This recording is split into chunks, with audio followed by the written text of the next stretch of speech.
Hello, besties, and welcome to a very sad day in the musical world.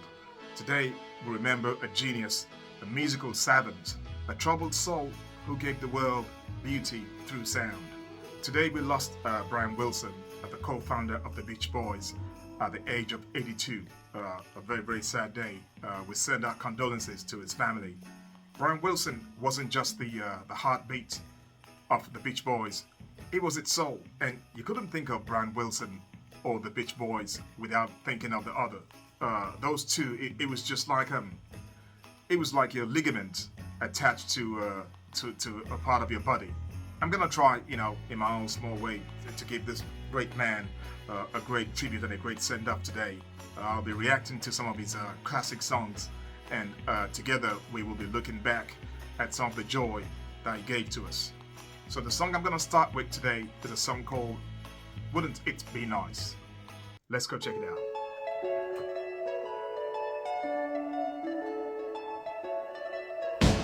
Wouldn't it be nice if we were older, then we wouldn't have to wait so long? And wouldn't it be nice to live together in the kind of world where we belong? No one's gonna make it that much better when we can say goodnight and stay together. Wouldn't it be nice if we could wake up in the morning when the day is new? Every habit's spent the day together, hold each other close the whole night through. What happy times together we'd be spending. I wish that every kiss was never ending. Oh, wouldn't it be nice? Maybe if we think. I love that song. A typical Brian Wilson song. Great singing, very sweet melodies, with like beautiful harmonies. And there's a part of that song that, I remember right now. It's unfortunately, I'm not going to be playing it that far, but it's the end of the song when it says, I think it says "Good night, baby," and it just feels like, we're saying "Good night, baby" to Brian now. That's a gorgeous song. I love that song. And another thing that the man is known for as well is a lot of what he wrote and spoke about was always to do with love, love, love. And this is a beautiful love song. It's a song that celebrates love, that spreads love, and also that shows how wonderful can be, how wonderful love can be, or how wonderful it's supposed to be when it all comes together. A beautiful dream. And I'm sure many people grew up with this song. Many people played this song together as a couple, as a family. And quite a few babies were probably created to this as well. So the legacy lives on. That's beautiful. Now let's continue with our tribute. So continue with the story of the great man. Brian Wilson was born 82 years ago in a place called Hawthorne, California, in the United States. It was said that from a young age, his ear was extraordinary. One of those people that just seemed so different to everybody else. There was just something special about them that stood out. His ear, in particular, was said to be extraordinary. It was said that as far back as the age of 2, he could memorize melodies. That's a great gift. So along with his brothers, Carl and Dennis, with their cousin, Mike Love, someone who I love very much in particular. I love that man. And there's a third guy, I don't quite remember his last name. I know his name is Al. They got together and they formed the Beach Boys. He was a co-founder of the group. I don't know, I hope I don't offend anyone with this, but I think they were regarded as a surf band. I don't know if that's a bad thing or a good thing. Or maybe it was a rock and roll band, but I always thought, they were referred to as a surf band, especially when they started out. And right from the very start, all those harmonies, one of my favorite things in the whole wide world, they stood out. And that was mainly down to the genius of this man, Brian Wilson.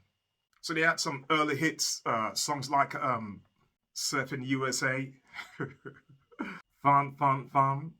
Just to mention a few, those two songs quickly catapulted them into fame and put California on the musical map of the world. The next song we're going to listen to is a song called In My Room.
Okay, that one I've never heard before. It's my first time hearing that today. I chose that randomly, and why I chose that, I saw the title, and I just thought about the fact that he spent a lot of time in his room, locked away in the 70s and maybe early 80s, I think. So I thought, let me listen to this.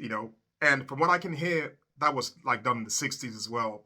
And there's a bit of like irony in that one because what he was talking about here was what he ended up doing for a long part of his life. You know, yeah, I don't know. But once again, beautiful singing. The guy who was like doing like the deep voice, I thought that was so beautiful. This actually sounded like a doo-wop song. I got that doo-wop vibe with this one. Beautiful harmonies and great lyrics. And it's not as if the song is like targeted at somebody who's like locked up in their room uh, necessarily for like a sad reason. You know, you could be like in your room just to like escape from the world for a minute and get your thoughts together. And a lot of people do that. You're like in a certain frame of mind and you just go to your room, into your solace, and you just like lock yourself away and try to sort things out. So I think a lot of people will have been able to relate to this when it came out. It's a beautiful song. But then again, talking about beautiful songs, this man wrote so many of them. Sadly, it came to a point where something had to give because Brian had so many things going on in his head, that he couldn't cope. So he had to like stop touring sometime in the 60s. He stopped there because he just had to like concentrate on being this like genius in the studios. All the sound that was like happening in his head, he needed time to like, work as long as he could and put down this magical thing on tape.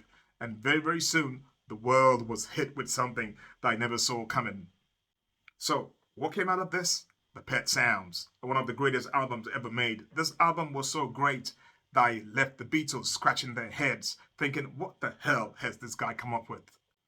Even his bandmates, they didn't know where this came from. It was like, what have we got here? And as you know, when you've got like a new and like a revolutionary sound like that, people are gonna have like different ideas because when you hear something that you never heard before, you're not sure how this will go down. But this man knew exactly what he was doing. He was right on the money. One of the songs that came out of that recording is God Only Knows. I'm yet to meet somebody who doesn't like that song. And that song in particular was said to be Paul McCartney's favorite song. He said it was the greatest love song ever written. I mean, if you were looking for, an endorsement, you couldn't get a better one. Fantastic stuff. And when I mentioned earlier that, he had all those things going on in his head and he had to like quit touring, sadly, that wasn't like the end of it. Because as time went on, the next thing that he had to face, sadly, was schizophrenia. And that was not like, an easy thing to deal with at all. He had bad hallucinations. And I think as a result of this, I'm not sure, but I think maybe this is why he started taking drugs to try to like combat this. Bearing in mind that in the 60s as well, every band, were taking drugs anyway. When you couple the fact of this drugs and the fact that Brian was battling schizophrenia and, all the hallucinations that came along with it, you can imagine that he had a very, very tough time. Many have said it was a price to pay for his genius. I don't know. But if you look at it right, a lot of people who are very, very gifted, in art especially, they do have some form of breakdowns that happens to them. Maybe that's as a result of too many things going on in their heads. I don't know what it is. But I've come to notice that quite a lot of people who are geniuses, right, they haven't had an easy time. As a result of this, the 70s and 80s were not good years for Brian. He was locked away. He became a recluse. Nobody saw him. There were stories of him like being in bed for days and his mind drifting further and further away from reality. Very, very sad. A man whose mind had been the greatest thing that he had was now tormenting him. And then towards the end of the 80s, something magical happened. Some people think it was spiritual. I don't know nothing about that side of his life, but I've read stuff like that. But they said his wife, in particular, played a very, very big part in helping him get himself back together. And in the late 80s, I'm not sure, maybe like 89 or 1988, thereabouts, he released an album. It was the first thing that the world heard from him after a very, very long time. So for this next song, I thought, it's about time I heard something of his solo work. So I chose this one called Love and Mercy. It was from his solo album when he made that comeback in 1988. Let's go check it out. D.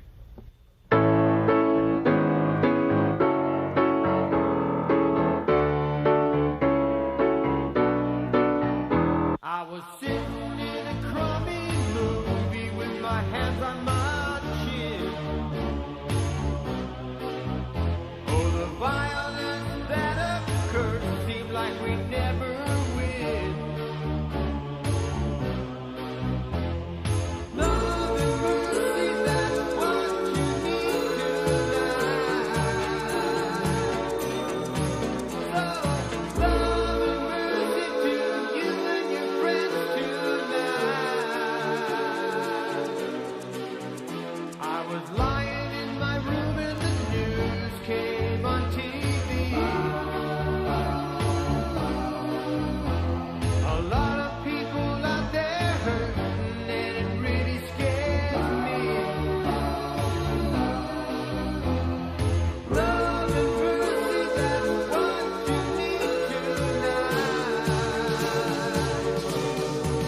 So, love and mercy to you and your friends tonight. I was standing in a bar and watching all the people there. Oh, the loneliness in this world, well, it's just not fair.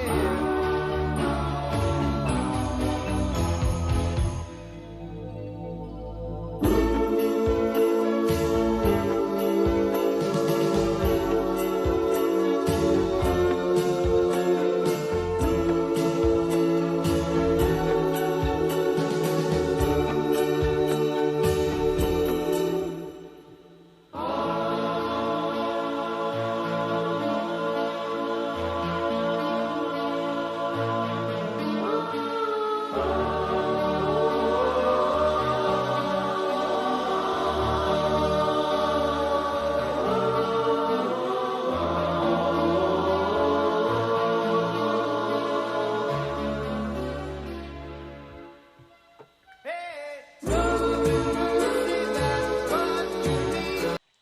That had a very, very ethereal feel about it, that song. you know, yeah, that's all the songs I've played so far. This is the one that reminds me of his passing. Almost feels like there's something like spiritual about the song. Maybe it's all those backing vocals as well. The way they soar. I don't know. It was also nice to see the man in action, watch him at work. I love all his mannerisms with his engineer.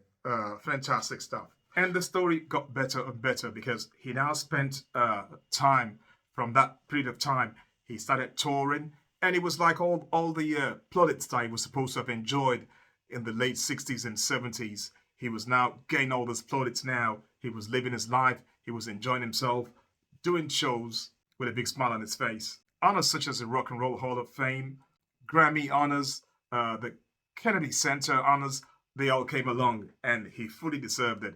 Nobody was going to begrudge this man of all those beautiful things coming his way at last. So when I think of that, I think to myself, the story wasn't, all bad, because it could have ended much, much worse.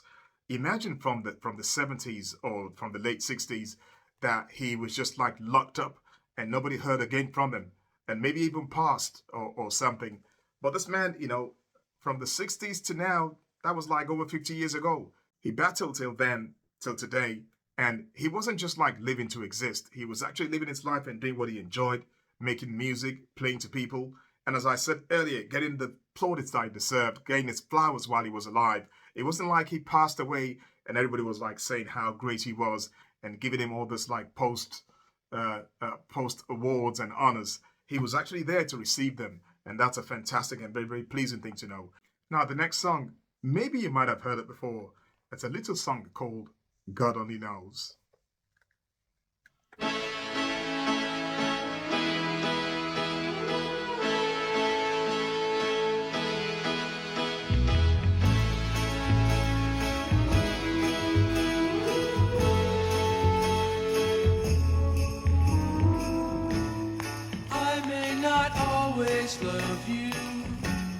But long as there are stars above you, you never need to doubt it. I'll make you so sure about it. God only knows what I'd be without you. If you should ever leave me, well, life will still go on, believe me. The world could show nothing to me, so what good would living do me? God only knows what I'd be without you.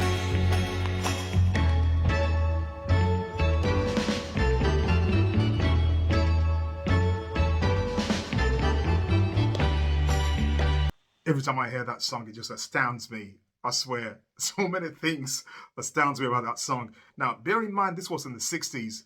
It's not like today that we've heard this song so many times and we've heard all kinds of music and you're thinking to yourself, oh,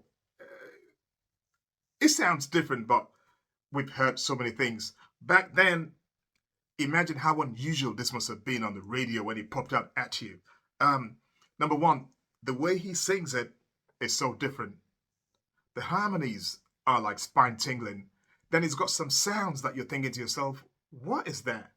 Is that a horse? You know, he's just got all these weird sounds. And then there was that musical break that you didn't even know what's happening there. Are we about to hear something classical? Is he going to start playing classical music next? You know, it just had everything. And in all of this, it managed to to stay pleasing to the ear, have that commercial feel still, and appeal to like a broad audience, black, white, Latino, anything. Everybody loved that song. It was just amazing. And the lyrics were just incredible as well. Probably maybe their greatest song. I don't know, it's got quite a few. But if anybody said it was their greatest song, I would not be arguing about that one at all. I don't know what happened today, how he passed. Maybe he was ill or it just happened or it's just old age. But it's a bit pleasing for me to know that, you know, he lived till 82. And as I said to you, he went out doing what he loved doing best. And he could actually like see the impact that he had made on the world of music. It wasn't like they were like saying all those things behind his back, or they were saying it and he had no idea what was going on. He was back, you know, to his health, good health, and he was able to like receive all this beautiful love that was coming his way. So I think that enough. I think that in itself is enough to celebrate his life. The final song I'm going to choose is a song called Help Me Rhonda. Let's go check it out. Well, since you put me down, I've been up to and in my head. I come in late at night and in the morning I just lay in bed. But Ronnie, you look so fine, and I know it wouldn't take much time for you to help me, Rhonda, help me get her out of my heart. Help me, Rhonda, help me, Rhonda, help me, Rhonda.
Beautiful song. I love this song. I think this is my favorite Beach Boys song. I just love the chorus to the song and the harmonies. They just do things to me. And I want to thank this song, for putting a smile on my face, and this tribute to Brian Wilson. Because for a second, I forgot, that the great man had passed. That song just brings joy to my heart. I love that song. The singing is ridiculous. The harmonies, man, the chorus. Oh my Lord. Diamonds in my ears. Really love this one. So, Brian Wilson, I want to say thank you for the music, and I'm sure you're making sweet melodies and great harmonies wherever you are today. May soul rest in melody and peace. Take care, guys, and the next video, I promise, will be something much happier. Take care. Bye.